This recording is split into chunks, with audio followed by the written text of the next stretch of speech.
আসসালামু আলাইকুম প্রিয় শিক্ষার্থীরা, আমি শিরিন সুলতানা চলে এলাম আবারও আমার দেশ কবিতাটির আরেকটি সৃজনশীল প্রশ্ন নিয়ে। আমরা সৃজনশীল 4 নম্বর প্রশ্ন নিয়ে এখন কথা বলবো, পড়াশোনা করব। আচ্ছা, তো খুব সুন্দর একটা কবিতা লাইন দিয়ে ব্যাখ্যা করা উদ্দীপক দেওয়া আছে, সেখানে আমরা ক এবং খ নিয়ে কথা বলবো আগে, তারপরে গ খতে যাব। কতে কি বলেছে? সাজির মায়া গ্রন্থটি কার লেখা? অবশ্যই সুফিয়া কামাল, যেহেতু আমরা তাকে নিয়ে আলোচনা করছি, সুফিয়া কামাল সাজির মায়া গ্রন্থটি লিখেছেন। ওকে, নুহের কিস্তি বলতে কবি কি বুঝিয়েছেন ব্যাখ্যা করো। আচ্ছা, নুহের কিস্তি, কিস্তি শব্দের অর্থ হচ্ছে নৌকা বা জাহাজ, আর নুহ বলতে বোঝাচ্ছে আমাদের নুহু নবী, আমাদের নুহু নবীর নৌকা। আমরা আমাদের যদি কোরআনের কথা আলোকপাত করি, তাহলে আমাদের একটি ঘটনা আছে, সত্য ঘটনা আর কি। নুহু নবীর আমলে খুবই খারাপ কাজ চলতেছিল, মূর্তি পূজা হচ্ছিল, মানুষ শিরক বেশি করছিল। তো সবকিছু মিলেই নুহু নবী কোনোভাবে মানুষকে হচ্ছে বা অন্য মানুষদেরকে যারা আল্লাহর পথে ছিল না, তাদেরকে কোনোভাবে সে বোঝাতে পারছিলেন না যে তোমরা যে কথাগুলো, তোমরা যে কাজকর্মগুলো করছো সেগুলো কোনোভাবে ভালো কাজ না। তো তখন আল্লাহ তাআলার আদেশ আসলো যে নুহু, তুমি তোমার বান্দাদেরকে নিয়ে বা আসল মানুষদেরকে নিয়ে যারা আমার কথায় চলে, তাদেরকে নিয়ে তুমি একটা সেফ নৌকাতে উঠে চলে যাও, যে নৌকা আমি তোমাদেরকে পাঠাচ্ছি। তারপরে নুহু নবী কি করলো? সেই নৌকা নিয়ে তার আসল মানুষদেরকে নিয়ে বা ভালো মানুষদেরকে নিয়ে সেই নৌকাতে সে যাত্রা শুরু করলো। তারপর আল্লাহ তাআলা 40 দিন যাবত ওই নুহু নবীর আমলে 40 দিন যাবত বৃষ্টিপাত দিলেন, প্রচুর বৃষ্টি দিলেন, এবং যারা আল্লাহর ইবাদত করতো না, আল্লাহকে মেনে চলতো না এবং খারাপের একদম চূড়ান্ত পর্যায়ে চলে গিয়েছিল, তাদের একটা অনিবার্য ধ্বংস আমরা দেখতে পেয়েছিলাম। তো নুহের কিস্তি, এই আমার দেশ কবিতার মধ্যে কবি আসলে যেটা বুঝিয়েছেন যে বন্যা কবলিত মানুষদের রক্ষা করার জন্য বিভিন্ন ভাসমান নৌযান নিয়ে মানুষগুলোকে সহায়তা করার বিষয়টি নুহের কিস্তি দ্বারা বোঝানো হয়েছে।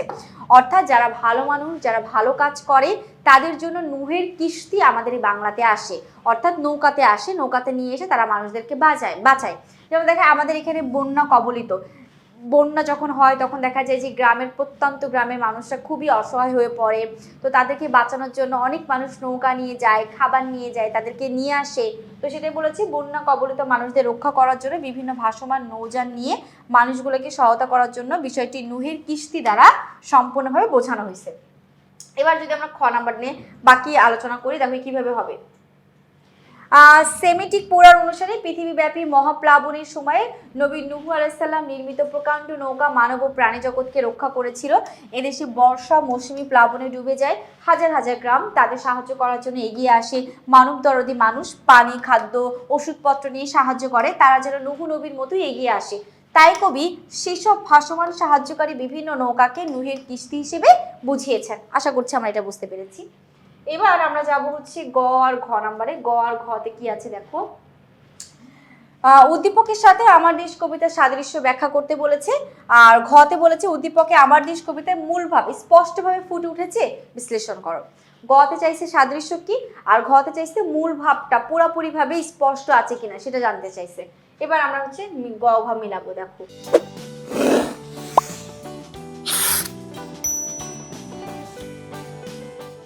সার্থক জনক আমার জন্মেছি এই দেশে, সার্থক জনক মাগো তোমায় ভালোবেসে, জানিনি তোর ধন রতন আছে কিনা মানিক রানীর মতন, শুধু জানি আমার অঙ্গ জুড়ায় তোমার ছায়ায় এসে, কোন বনেতে জানিনি ফুল গন্ধে এমন করে আকুল, কোন গগনে উঠে চাঁদ এমন হাসি হেসে, আখি মিলেই তোমার আলোয় প্রথম আমার চোখ জুড়ালো, ওই আলোতে নয়ন রোদে মুদিব নয়ন শেষে। একেবারে গ্রামের কথা বলছি, গ্রামীণ একটা পরিবেশে গেছে, সেই পরিবেশ বা দেশ দেখে সে মুগ্ধ হয়ে গেছে। এখন তার দেশে, সে যে তার দেশে বাংলাদেশে বা বাঙালিতে জন্মগ্রহণ করেছে, সেই দেশ দেখে তার জন্মভূমিতে তার জীবন যে সার্থক হয়েছে এখানে জন্মগ্রহণ করে, সে সেটা এখানে বুঝিয়েছে। আমরা যদি লাইনটি একটু একটু করে ব্যাখ্যা করি, দেখো। সার্থক জন্ম আমার, জন্মেছি আমি এই দেশে মানে এই বাংলাতে।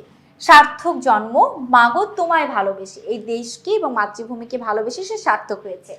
জানি নে তোর ধন রতন আছে কিনা রানীর মতো, বলছে তোর ধন সম্পত্তি রানীর মতো আছে কিনা আমি জানি না, শুধু জানি আমার অঙ্গ জুড়ায় তোমার ছায়া এসে, বলছে আমি শুধু জানি তোর কাছে আসলে আমি শান্তি পাই, দেশ যেমনই হোক, সয় সম্পত্তি আছে কিনা, বিষয় সম্পত্তি আছে কিনা জানি না, বাট তোর কাছে আসলে আমি শান্তি পাই।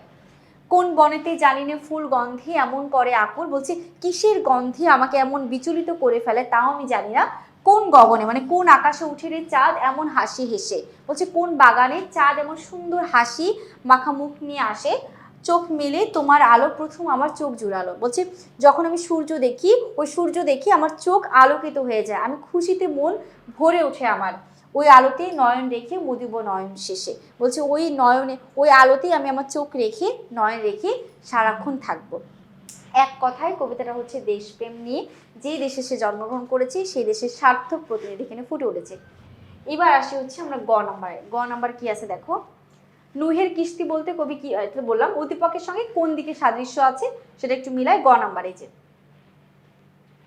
উদ্দীপকের সঙ্গে আমার দেশ কবিতার দেশপ্রেম চেতনার সাদৃশ্য রয়েছে। প্রত্যেক মানুষই তার দেশকে ভালোবাসে, দেশের আলো বাতাস মাটি পথ ঘাটে মানুষ বেড়ে ওঠে, তাই স্বভাবতাই দেশের প্রতি গভীর প্রেম অনুভব করে। আমার দেশ কবিতায় কবি সুফিয়া কামাল দেশের গৌরবের কথা উপস্থাপন করেছেন। কবিতায় চিরায়ত বাংলার জীবনবাণী অসাধারণভাবে ধরা পড়েছে। সোনালী ধান, সবুজ পাট, নানা বর্ণের ফলমূল, সোনালী ফসলের মাধ্যমে সোনার বাংলাকে কবি তুলে ধরেছেন স্পষ্ট রূপে।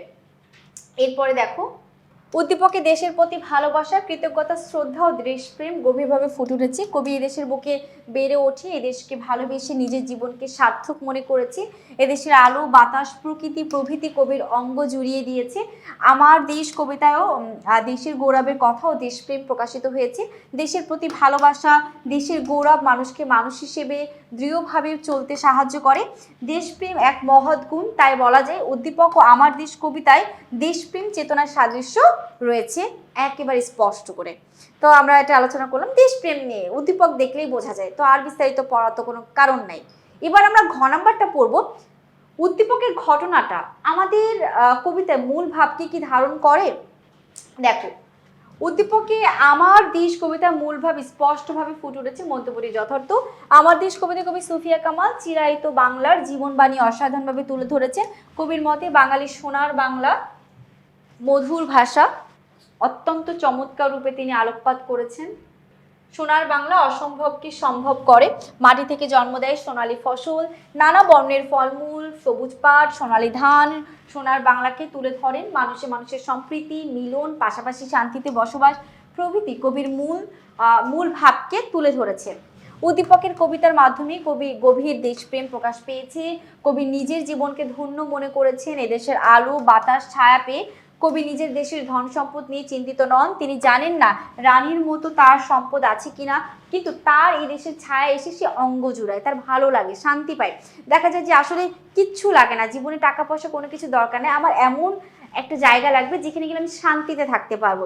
তো উদ্দীপকের ঘটনাটা হচ্ছে এরকম, বাংলার কিছুই নেই, বাংলা একেবারে ফকির, তারপরে বাংলার ছায়াতেই মায়াতে শান্তি খুঁজে পায়। সেটাই হচ্ছে উদ্দীপকের বর্ণনা, যেটা সুফিয়া কামালও একই পরিপূর্ণভাবে আলোকপাত করেছেন। উদ্দীপকের দেশের প্রতি কৃতজ্ঞতা প্রকাশ পেয়েছে, যা আমার দেশ কবিতারও মূল ভাব। হ্যাঁ, উদ্দীপকে যেমন দেশের প্রতি একটা কৃতজ্ঞতা আছে, আমার দেশ কবিতায় সেখানেও কিন্তু দেশের প্রতি একটা অসাধারণ কৃতজ্ঞতা বোধ লক্ষ্য করতে পেরেছে। উদ্দীপক কবিতার প্রেক্ষাপট একই, অর্থাৎ স্বদেশ প্রেম। উদ্দীপকে যেমন গভীর দেশপ্রেম প্রকাশিত হয়েছে, আমার দেশ কবিতাও একইভাবে গভীর দেশপ্রেম ফুটে উঠেছে।